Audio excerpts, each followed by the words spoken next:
Hi guys, welcome back to my channel. Today I have part 2 of my 2-part workshop for how to turn our molten stamped soldered components into beautiful pieces of jewelry. Make sure you watch part 1 of this workshop first.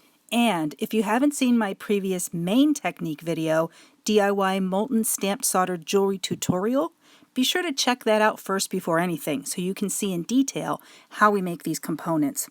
If you're new to my channel, welcome. I'm Laura Beth Love, and I'm an artist and Penguin Random House author who works in all types of creative media, and I'm an expert in low-temp soldering.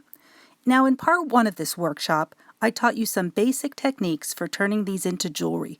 We drilled holes, added colorful finishes, and even used a piece of a pretty old biscuit tin, and I gave you lots of pointers as we went along. Now for part 2, we're going to get a bit more creative and artistic as I show you how you can add wire, beads, and even paper to these pieces to create beautiful, one-of-a-kind pieces of jewelry. Let's get started. The next technique I'm going to show you is how to make a beautiful jewel encrusted pendant. And this is one that I have for an example. And what I did was I added check glass beads to mine. You can add any kind of beads, and I'm going to show you how I did that. There's the back. There's the front. Here's a closer look. So what you do is you want to thread the wire and the beads on before you do the stamp solder on the pendant. So whether you're going to end up with this kind of finish or this kind of finish, or one with the drilled hole in the top or bottom, it doesn't matter. We're going to start raw. So here's one where I have shaped the wire, I've hammered it, and I have tinned it, which means I have coated it with a thin coating of lead-free solder. Okay, so the next thing I'm going to do is I'm going to take a piece of wire. And the piece of wire I cut is about, let's see, it is 10 inches long, and this is fine wire. This is probably 24 gauge wire is what I used. So I have a piece of 23 or 24 gauge wire that's 10 inches long. So the first thing we're going to do, let me get that, is we're going to start our wire on our pendant. And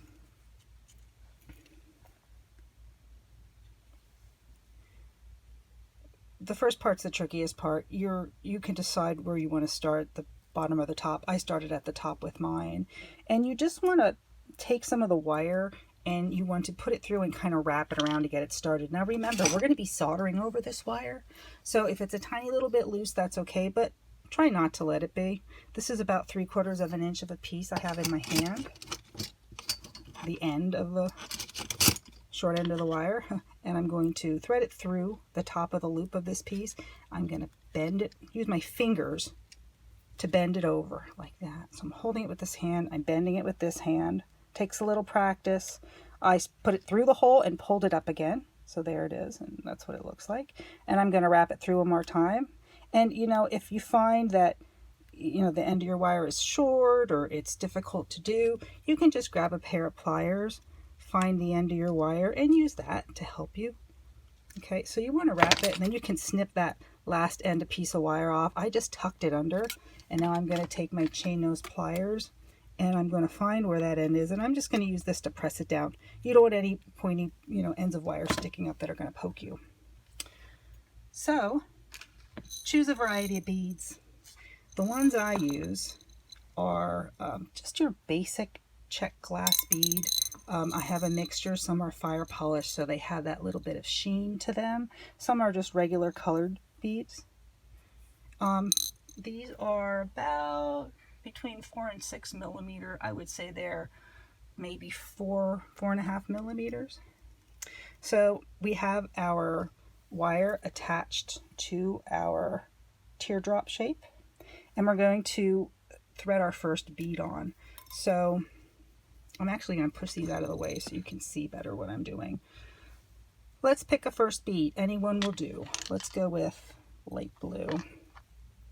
And you're just going to thread your bead onto your wire. Make sure you choose beads that will fit onto your wire, and you want to make sure that your beads are going to fit inside of your framed pendant. So I thread the first one on there, and then I'm just gonna wrap it on. See, And I'm going to take the long end of the wire and I'm going to thread it up into the hole of the pendant like that. Push it up to the top. And then I just pulled it. So basically I just put a bead on there, wrapped the wire underneath, and pulled it over this way. So now the wire is on top. And what I can do is I can put another bead on and then wrap it, or I can, it depends on which way you want, your beads to be. You want them on top of your pendant. I mean, you can wrap some below, but, I would try to be consistent. So if you're going to wrap the first one on the top, wrap the second one on the top as well. So now let's put on a clear one that has a little bit of an iridescent finish. That is so pretty. I love that. And there's the bead on the wire, and I'm just going to wrap this around. That's all there is to it. And I can actually just put another bead on it here now, but I really want it to be more secure, so I'm actually going to wrap it, just like pull it through, wrap it around. And like your wire, I just made a kink in my wire. That's all right. The wire wraps don't have to be perfect because we're going to solder over that. That's when we're going to add all this pretty stuff around the edges. So let's pick another wire. And another bead. I just picked a bunch of different colors. I just, I like jewel tones, so we're going to put green on there. I have a red coming up that's really pretty. So let me push this. Oh, it's stuck on that kink. So to get rid of that, what I'm going to do is I'm just going to wrap the wire around again.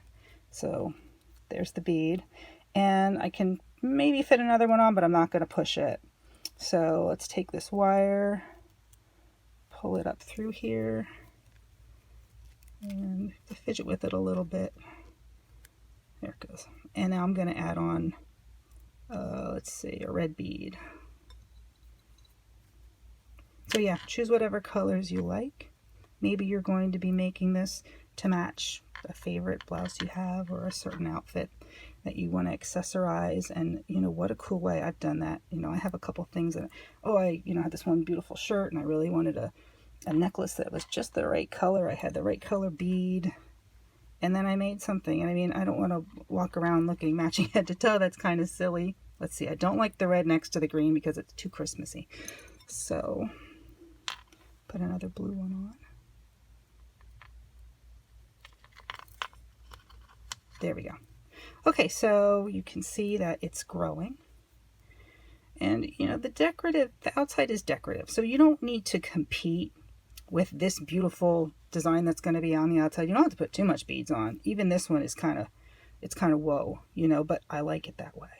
And let's see, I have a kink in my wire, so I'm going to have to straighten that out quickly, because we want to be able to fit another bead on there. I just kind of squished it with my pliers. Okay, so let's see, let's try this yellow.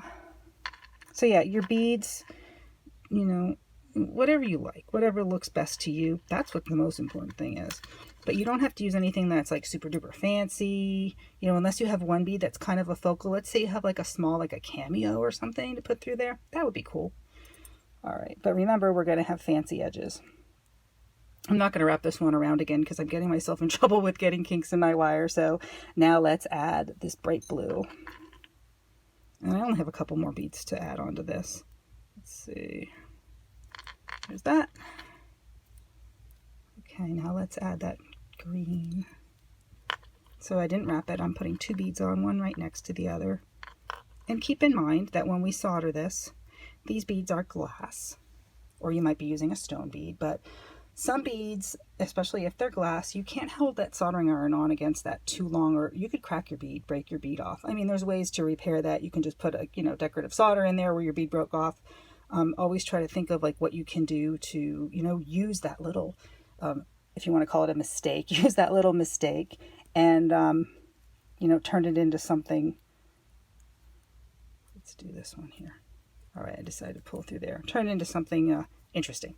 So let's see, we have three more. So I have this frosted white one. I'm going to put that on.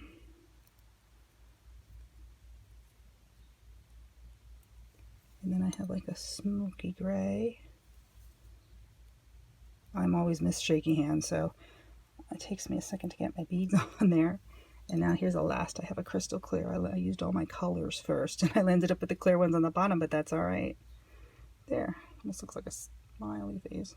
All right, so for the end of the wire, I'm going to thread it up through to make it secure. I don't want this too loose. I don't want it moving around. So I'm going to secure the end of that wire. Let's just wrap it around it. And that's like twice, like that is secure. Like when I solder that, it's going to be great. So what you can do is you can wrap the rest of this if you want, or you can just snip it off. And I'm going to use my wire cutting pliers, and I'm just going to snip that off. And then, you know, if there's a sharp edge, I'll feel for it. I'll take my chain nose pliers and I'll try to press that down a little bit. I'm not sure if I got it, but we're going to solder over that. Okay, now let's get to our decorative soldering. What I have here is I have a lead-free silver solder. I have a generic stained glass liquid flux, and I have my soldering iron, and I have an old pair of pliers that I only use for soldering. I don't use them for jewelry making, beading, except for at my soldering table. So then I have a disposable brush that I can use to apply the flux to our pendant. So to protect my surface, I'm just going to put a piece of newspaper under there. We're going to apply the flux to all the parts that we're going to stamp. So to all, you know, the edges. I'm not going to like drown this in flux because we do want to try to protect our beads, especially if you have beads that have some kind of a special coating or finish, like an iridescent finish that, you know, you can see that on there. The heat from the soldering iron, you're holding that against that, that can burn that finish off very easily for some types of beads. And so let's take some of that liquid flux and just kind of put it on there. Time for me to get a new flux brush, but they do last quite a long time. I use them until you can't use them any longer. So I did the front and the back, and I'm moving my pliers so I can get and cover the part that I was holding it with my pliers with. So what we're going to do is we're only going to we can solder over the wire in the back a little bit, and then we're going to just solder in the front with our rubber stamp. So let's take our hot soldering iron. Let me make sure it's hot, and I'm going to put it on the end of the solder, and I'm just going to pick up a little bit, and I'm just going to cover that up. Another thing is, you know, if the solder's not sticking, maybe you need to put more flux on there. So put some of that on. And this is just to go over like the back part of the wire so it looks more cohesive. It would be weird to see the front stamped solder part and then turn over and see like all this wire. I mean, we do see some of the wires where I crossed it over in the back, but that's the part of handcrafted jewelry that you can see it's handcrafted.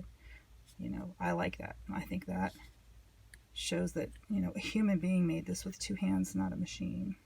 Okay, so let's flip it over. It's going to be hot, so, you know, let it cool for a second. Don't like drop it into cold water. You don't want to crack your beads because they're hot too, and the quick change of temperature could cause them to crack and break. So another thing I want to say, that I was going to say earlier but forgot, is I was talking about soldering and being careful not to break a glass bead because your soldering iron is very hot, and, you know, you're holding it on there, you're melting. Another thing you have to be careful of is if you're using a gemstone bead, and I mean any kind of gemstone bead, they are, if you're a beader or a jewelry maker who has some experience, you'll know this already, but a lot of people who are new to jewelry making, a lot of beads that you buy, they are treated in some way or another. They are hardened, they are dyed, and those kind of treatments can make the bead susceptible to, you know, chemicals and the heat. So let's say I have a white howlite bead that is actually the color of turquoise. So it looks like it's turquoise. So it's not actually a turquoise bead. It's a turquoise colored howlite bead. Well, that turquoise was applied to that white bead with some kind of technique. You know, obviously it's done in a factory. Maybe it's heated, you know, however it's done. But I don't know how that's going to react when I put my soldering iron against it or when I put flux on it. You can put flux on some kinds of stone beads and, you know, the finish comes right off. I've seen it happen. I've done it myself. So that's just a word to the wise. Just be careful with that.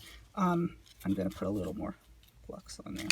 All right, so let's get some drops of solder and let's go over our front part. And I'm going to be careful while I do this. I'm going to try not to hold it too long in the same place, but I'm just covering like the edge of the wire there a little bit.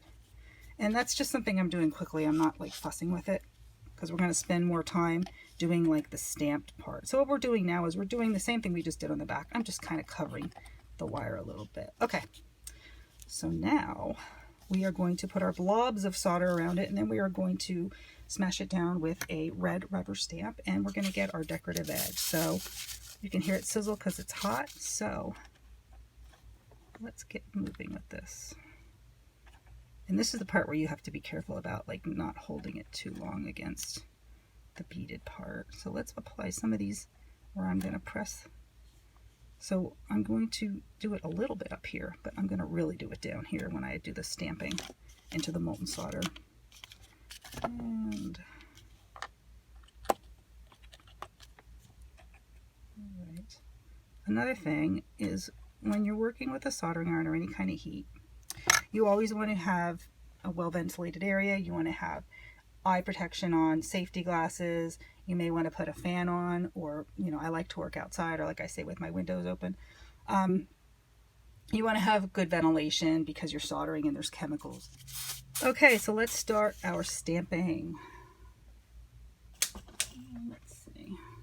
Here I have my red textured rubber stamp, and I am going to move this stuff out of the way a little bit. I'm going to heat this up right here, and then I'm going to stamp on it with this. So hold it on for a second, and I rock it a little bit. Beautiful. Beautiful. Perfectly beautiful. I love it. So I'm going to put another blob on the bottom of that. Yes. Okay. So now I'm going to heat up that area there, this whole part, and I'm going to stamp it.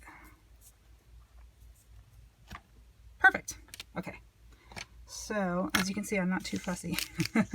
I will remove some of that on the outside just by taking the soldering iron and holding it against it. Look how quickly that melts off.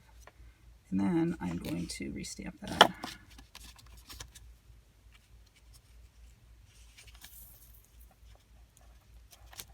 Perfect. Now I really like it.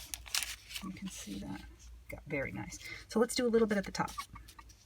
This is kind of tricky. And because we have beads in our way, like when I'm stamping this and I go to press this, I mean, there's beads right there that are kind of sticking up. So I might have to put a little bit more solder. But I don't want to do too crazy with it. So I have a big piece here, and I'm going to turn it on this side so that I can reach it. I'm going to heat that up, and then I'm going to quickly stamp on it. Guess I should just go to the right side because I'm a righty and I'm stamping as a lefty. Okay, got a little bit on there. I'm doing it, you know, pretty quickly because I don't want, you know, my beads to break. And, you know, if you want to redo it, like I'm probably going to reheat that one and do that last one over. I'm going to wait a minute before I go right back to that spot because I don't want to, you know, I don't want to break anything there. It's going to be really hot. Okay, so this is more the side that I'm going to do. Heat that up, press that on. All right, nice.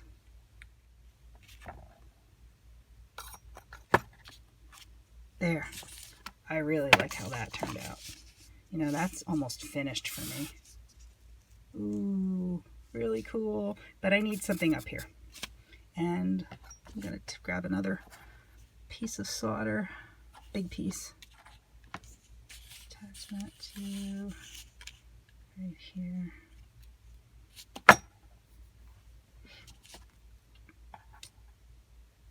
Get this piece down here.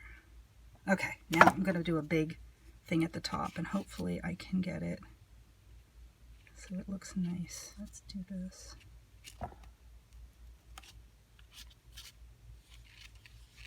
Got a little weird.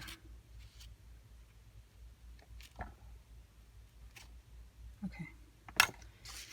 Pick this up so you can see it. I love this paper.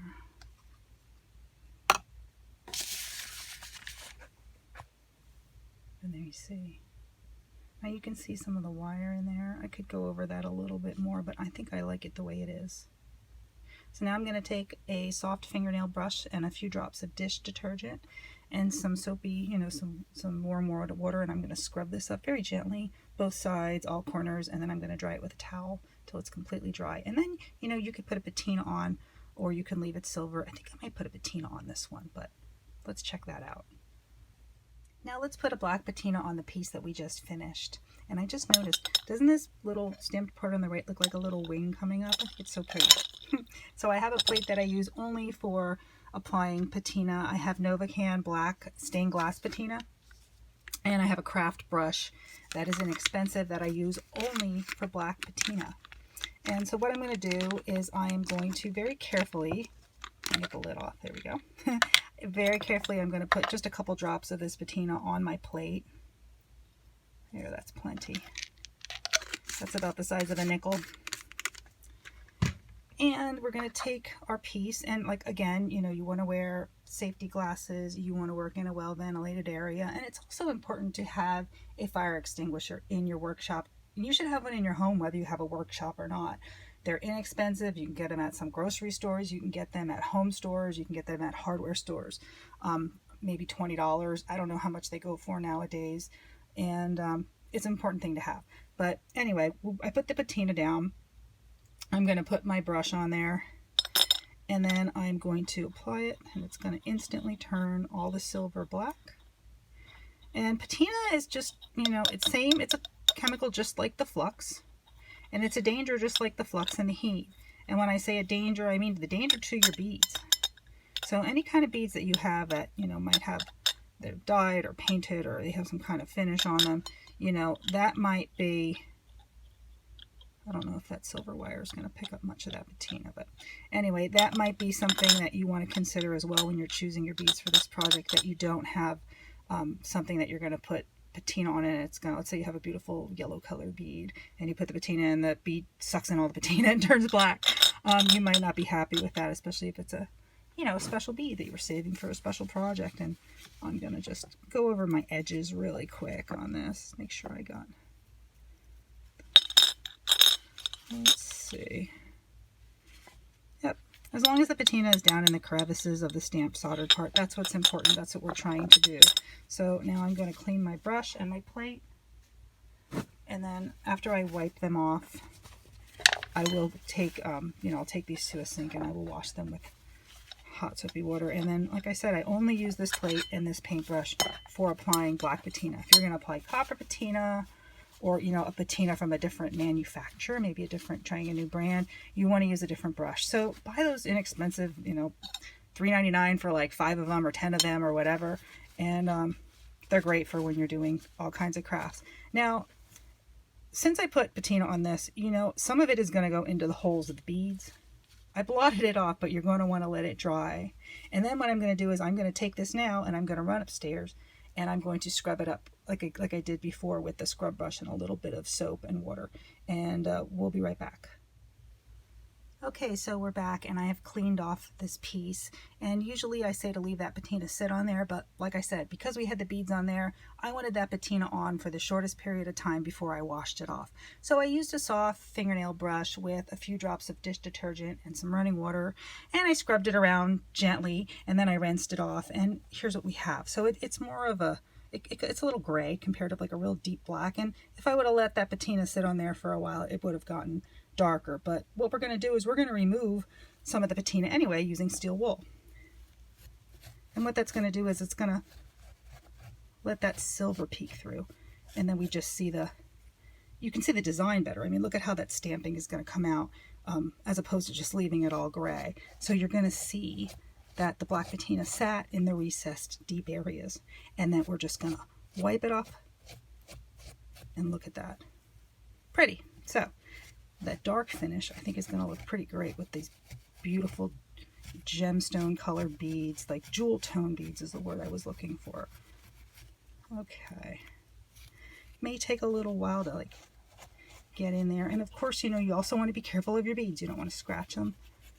Here, I probably could have covered that wire a bit, but that's okay. See, look, handcrafted peeking through.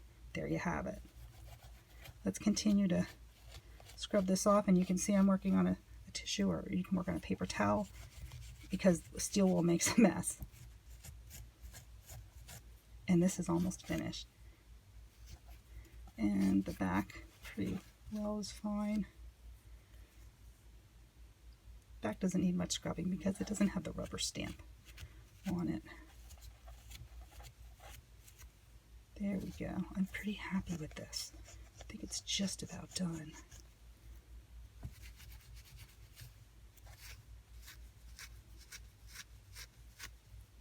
There we go.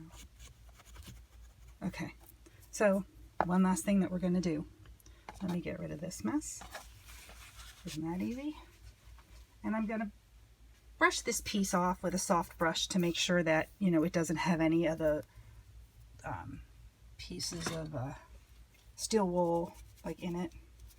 So you can just take any kind of like a soft brush and just kind of brush it off. We'll just clean off for just a second. And then the last step I'm going to do with this is I'm going to use some stained glass finishing compound, which is like a carnauba wax, and a soft cloth. And I also showed this in my first video of stamped molten solder jewelry components, where I put a little bit of this on an old rag, and I'm going to just brush it over the metalwork.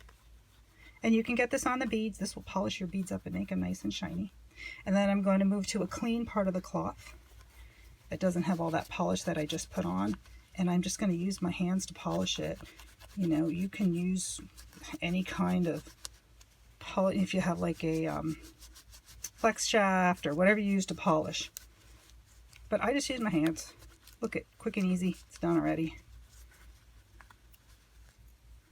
A little bit more, and that really brings out the luster in the metal. And even if I was polishing like pure black patina with this, it gives it a gloss and just a really nice finish. It really looks professional. I'm always surprised when I see people make jewelry and they don't polish it, you know, if it's a metal or something that could be polished, you know. So let's see. Oh yes, I like it. Still polishing it. One last time on the top. And there's our pendant. And the nicest thing, the cool thing about it is you really have to look at it with light going through it, because then you can see it's like a cathedral window. It's like a stained glass window. All those colors. And here's what the back looks like. Interesting. Now, I have one more really cool technique to show you, but before we go to that, I want to say that, you know, now you can do, you know, you can drill your hole into the top of there if you want to make a hole for a jump ring. But as far as doing that wire wrapped technique that we just did, the wire wrapping with the beads, if you have ones that you have already stained, like these that I just showed you in a previous part of this video, you do not want to solder after you put this paint on. That could make some kind of poisonous fumes. I don't know. I don't think it's safe. So, you know, if you're going to put this kind of finish on, you want to do it at the very end. Okay, you don't want to put this on and then decide you're going to put beads on it and wrap wire and then solder. No. Okay, so I just wanted to mention that. But now I'm going to show you something really cool, and this is the last part of this video, and so stay tuned. For the final section of this video, I'm going to show you how you can use an old image. In this example, I'm using an antique book page as a part of your pendant, and we're using it as a frame.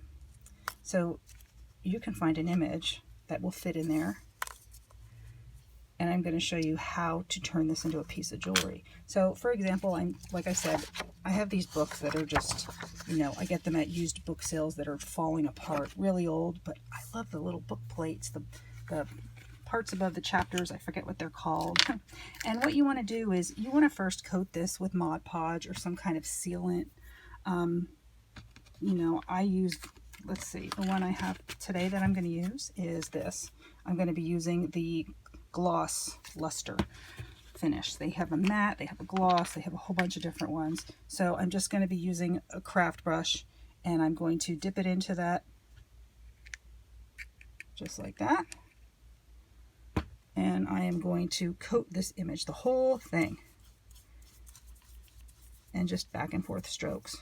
And then I'll dip it in again, and I'm using a lot of it. I'm making it very thin after it's on. I'm not gonna like let it be really thick in one area. And I'm just gonna make sure that I extend, that I'm not just doing one small area. And then what you're gonna do is you're gonna wait a few minutes and it's gonna dry. It's gonna be a little tacky.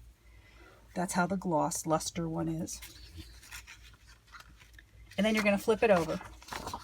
And you're gonna do the same thing on the other side. Now I can't put this one over right now because it's wet. And you just saw how I did it on the front. So you just flip it over, do the same thing, let it completely dry, flip it over again, a couple more, you know, coats on this, a couple more coats on the front. So maybe you even just want to do the front and then do the back. It doesn't really matter. I go back and forth sometimes. Sometimes I just do the front and then I'll do the back, but there we go. Depends on how many coats you need. I do about 2, 3 sometimes, and I see that I didn't extend over here enough. In case I'm going to use this on like a really big project. So yeah, it dries relatively quickly. Okay, so we covered this all up and we let it dry. And then we're going to put our lid back on our Mod Podge. You don't want that to dry out, and you're going to want to wash your brush right away. You don't want to let that dry on there. It's like, you know, it can be like glue. So I have one here that's already dry that I coated, and it's this little cherub design. It's so cute, and you can see it's shiny. You can even see the texture of the brush, and it's a little sticky, but that's how it is. And this one is, you know, I did the front, I did the back, about maybe twice in the front, twice in the back, or maybe I did 3 times, I forget. So let's find a frame for this, and I chose this one. Look how pretty that's going to be. Look at that. That's going to be one of my pieces of jewelry. Now this is a large piece, but hey, it's going to be a statement piece, right? And let me show you 2 other ones that I chose.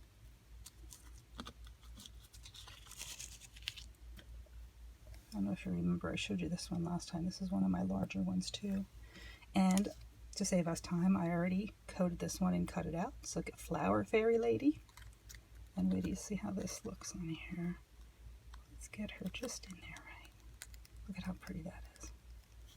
And then, this is earlier that we drilled a hole in. Remember I said, I don't know if it looks better that way. You could put a drop or this. And I chose this famous little cherubs painting. And this is just scrapbooking paper. I've had it for years and years, a lot of images, that kind of thing.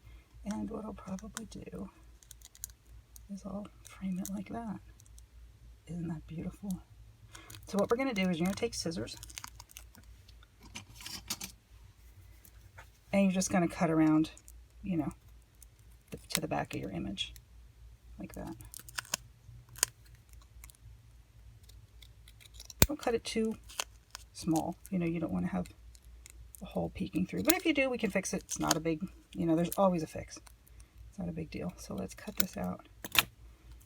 Okay, that fits good. But now let's look at the back and make sure it looks okay. We don't want it looking too wonky. So what I'm going to do is I'm going to take this and I'm just going to smooth out those corners. Like just a little bit. To make it look a little nicer.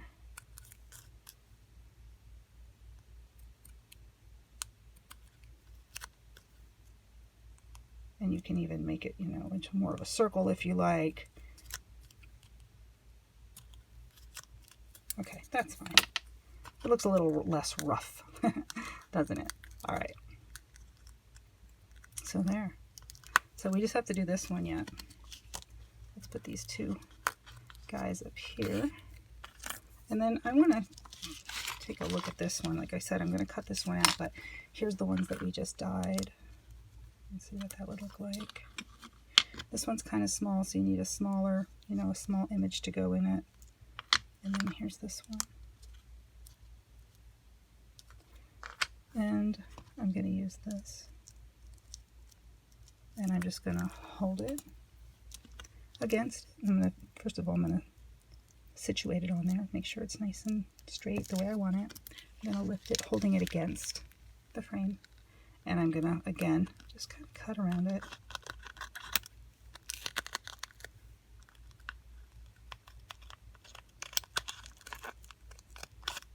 And I'm going to preserve this part of the picture because I'm going to use that again in another craft one day. Right?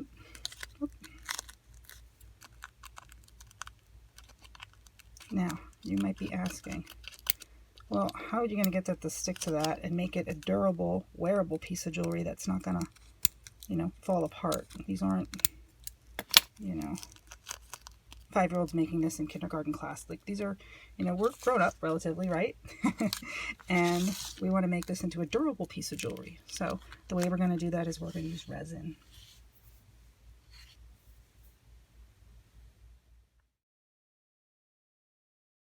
Now we're ready to apply resin to these pieces, but while I'm looking at this, I'm seeing that this is a very pale frame compared to the background, and it's a contrast against the black ink, but I want more of a contrast in this piece. So before I do anything with this one, I'm going to remove the frame and I'm going to go put a black patina on it, and then I'll be right back. Okay, so now we're back, and as you can see, I applied a vintage finish to this centerpiece. As I showed you in an earlier segment of this video, basically just putting on a black chemical patina, washing it off, buffing it down, cleaning it, polishing it, and there it is. And it really adds a greater contrast than the bright white silver frame. So what we're going to do is we're going to use a 2-part resin. And I'm trying out a new one today. This one's made by Mod Podge, and it's your basic, you know, part 1, part 2. You mix equal parts in a small plastic cup. You have to measure it precisely.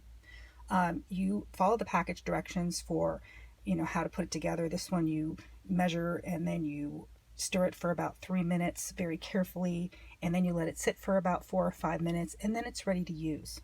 So what we're going to do is these frames are just sitting on top of these images, and you know, the kind of coating that we did was a little bit tacky, so it's going to kind of stick a little bit to the back of the frame. But what we're going to do is just take some of this resin and then drip it on here very carefully. So let's do the first one, and I'm just going to let it spread, and I'm not going to flood it with a crazy amount because I don't want to make a big mess. So I'm just going to start with a bit and then let it, you know, spread out till it touches the edges. And it should seep underneath the edges of the frame a little bit as well. And we're going to zoom in so you can see. And then I'll continue to add a little bit more. And then I'll move to the next one.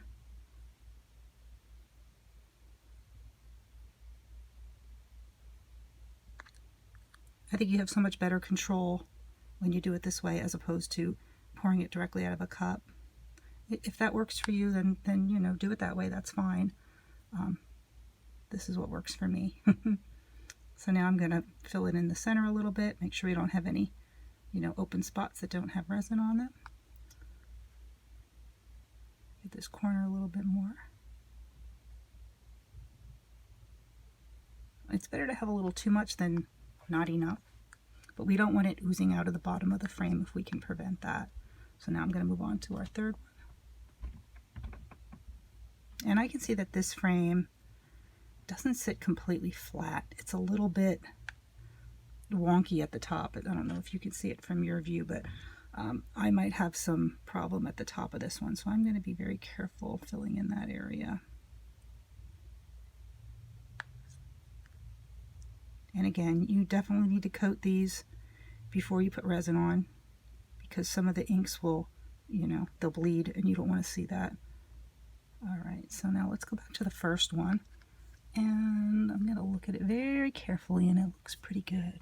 I think it's all touching against all the edges. Maybe I'll give it one tiny drop right here. And I don't think I even needed to, but that's fine. This one in the center, I'm going to give it a little bit more of a coating. There we go.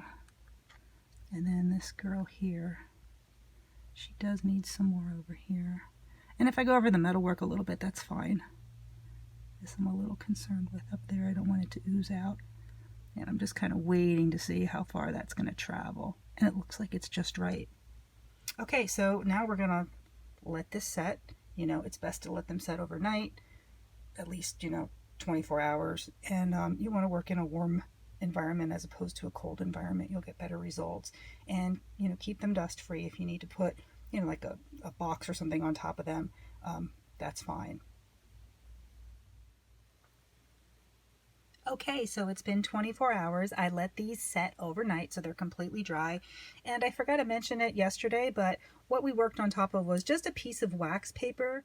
I covered the wax paper with 2 pieces of clear plastic packing tape, and that allows us to peel our dried resin right off of the back. So here's our little cherubs, and here's our centerpiece, and they did leak out a little bit. This one I haven't trimmed, so I can show you how I did that. This one, and I can see that it needs a little bit more resin there. So what I'm going to do is I'm going to trim up the edges, and then I'm just going to put a couple drops and let that sit, to give it a little bit more of a thicker feel to it. So all we want to do with this is you want to take a craft knife, and I'm going to use an X-Acto knife, and I'm going to use a knife that I've used already for paper, so it's not like super duper duper sharp, because you want to be very careful. You don't want to cut yourself. Using the craft knife, you want to very carefully cut away that excess resin, and it just comes away in pieces, and you just continue to go around until you're finished with the whole thing. I also put a coating of resin on the top of this piece from the part 1 video of this project, and this is the piece where we put some gold on it, and I put a protective coating of resin because I had some left over in our little mixing cup, and that looks great. So here we are with these finished pieces. After I trimmed around whatever needed to be touched up, I drilled a hole, and I show how to do that in part 1 of this 2-part workshop. So if you haven't seen that, you can, see part 1 in another video. And then I threaded a jump ring through it and put a chain on. And on this piece, I also drilled the holes, and it goes right through. If there's resin, you can drill right through the resin. You can drill right through the paper very carefully, especially if you have had it, you coated it very well. And, I have 2 holes on here, but I haven't put any jump rings because what I'm going to do is I think I'm going to do a beaded chain that I'm going to do by hand with probably a vintage silver kind of a metal and, some kind of colored beads. I'm not really sure what I'm going to do. So I will have that in my Etsy shop once it's all finished. So I hope you enjoyed this technique. I think it's really cool. Like I said earlier, it's one of my favorites. And thanks for joining me for this video. I appreciate you watching, and I hope that you give it a thumbs up if you like it. Be sure to subscribe if you haven't already, and make sure you hit the little bell next to subscribe so that way you can get notifications when I release a new video. So until next time, and you know what, I have something different next time. I have a video coming up that's a really cool craft that's a lot of fun, but it's not jewelry, but I think you're going to like it. So be sure to check back soon.